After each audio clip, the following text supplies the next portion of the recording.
Let's talk about the absolutely wild, unbelievable life of Monk Eastman. This is a story about a guy who fought two completely different wars. The first, for total control of New York's criminal underworld. And the second, well, that one was for the United States of America. It is a life so full of contradictions, you almost can't believe it's real. But to understand his life, we actually have to start at the end. Picture this. It's December 26, 1920. Just after Christmas. It's 4 o'clock in the morning on a freezing Manhattan street, and a beat cop nearly trips over a body, face down in the gutter. Now, this isn't just another sad story on a New York sidewalk. This is something else entirely. And this is where the whole puzzle begins. I mean, the guy has 5 bullet holes in him. He's clearly been murdered. But he's also wearing a brand new, expensive suit. He's got a roll of cash in his pocket, $144, which was a lot of money back then. He's even got gold spectacles. And here is the real kicker. The ID on the body, it belongs to a celebrated, decorated American war hero. So you see the question, right?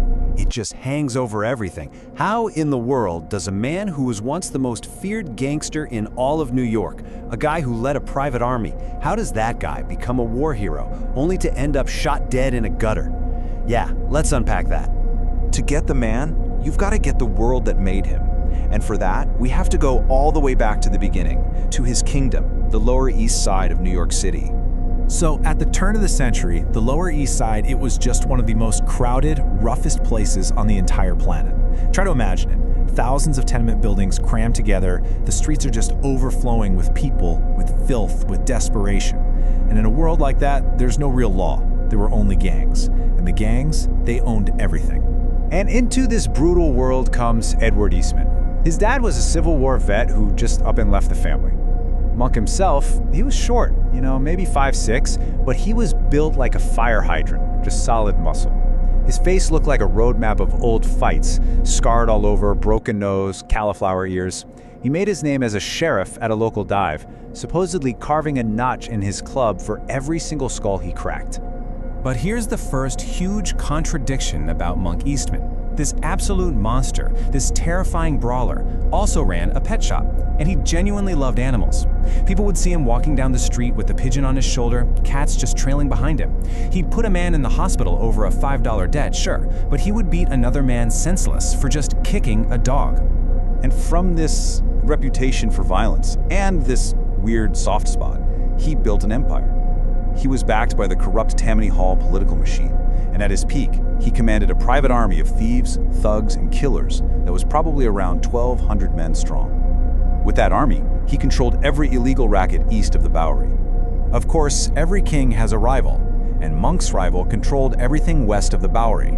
His name was Paul Kelly, and Kelly was everything Monk wasn't. He was slim, he was handsome, always well-dressed, and he ran his operation out of a pretty sophisticated club. The Bowery was the border between their two kingdoms. And you know what happens at borders? That's where wars begin. This simmering conflict between these two forces couldn't last forever. And when it finally blew up, it became one of the most infamous street battles in American history.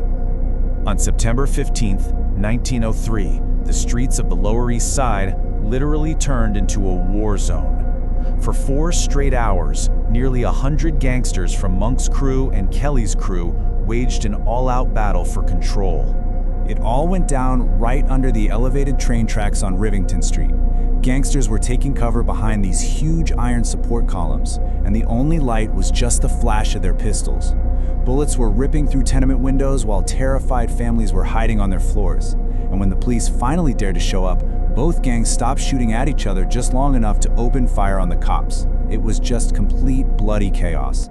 An open gun battle in the streets? Yeah, you can't sweep that under the rug. The public was absolutely horrified. It was front-page news, and the politicians who had been protecting Monk, they couldn't afford to be associated with him anymore. His world was about to come crashing down. And man, when he fell fast. First, poof, his political protection just vanished overnight. Then, in 1904, he gets arrested for a simple mugging and is sent up the river to Sing Sing for 10 years. By the time he gets out, his whole empire's gone, shattered into little pieces. He becomes a ghost, just drifting into opium addiction, getting picked up for petty crimes. The king was a nobody. And right here, when it seems like his story is over, just a sad footnote in crime history, Monk Eastman makes the single most shocking decision of his entire life. Something nobody, and I mean nobody, saw coming. Just look at this timeline. It's absolutely insane. At 42 years old, he walks out of prison. The very next day, he walks into a recruitment office and enlists to fight in World War I.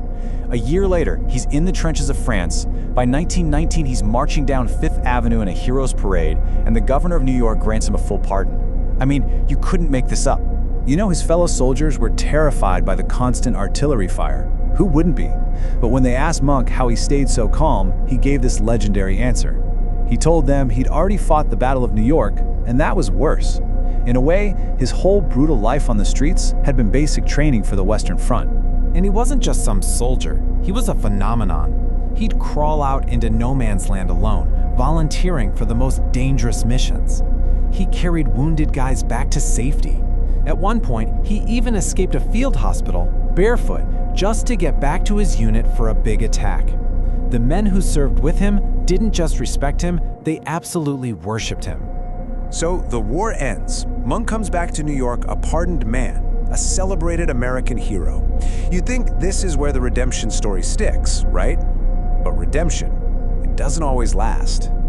Before long, he was right back in the only world he ever really knew. He started working as an enforcer and a bootlegger during Prohibition for the notorious Arnold Rothstein. The heroism of the trenches started to fade, because those New York streets, they always pull you back. And that brings us right back to where we started, that cold December morning. He was murdered by a corrupt Prohibition agent, all over an argument about money, shot in the back and just left to die in a gutter. But here's the final, craziest paradox of Monk Eastman. His funeral was a massive event with full military honors. His casket was draped in an American flag, carried by the same soldiers he fought beside in France. They hailed him as a hero. So in the end, who was this guy? Was he just a vicious gangster who stumbled into a brief shining moment of heroism? Or was there maybe always a hero inside of him, just trapped in the life of a gangster?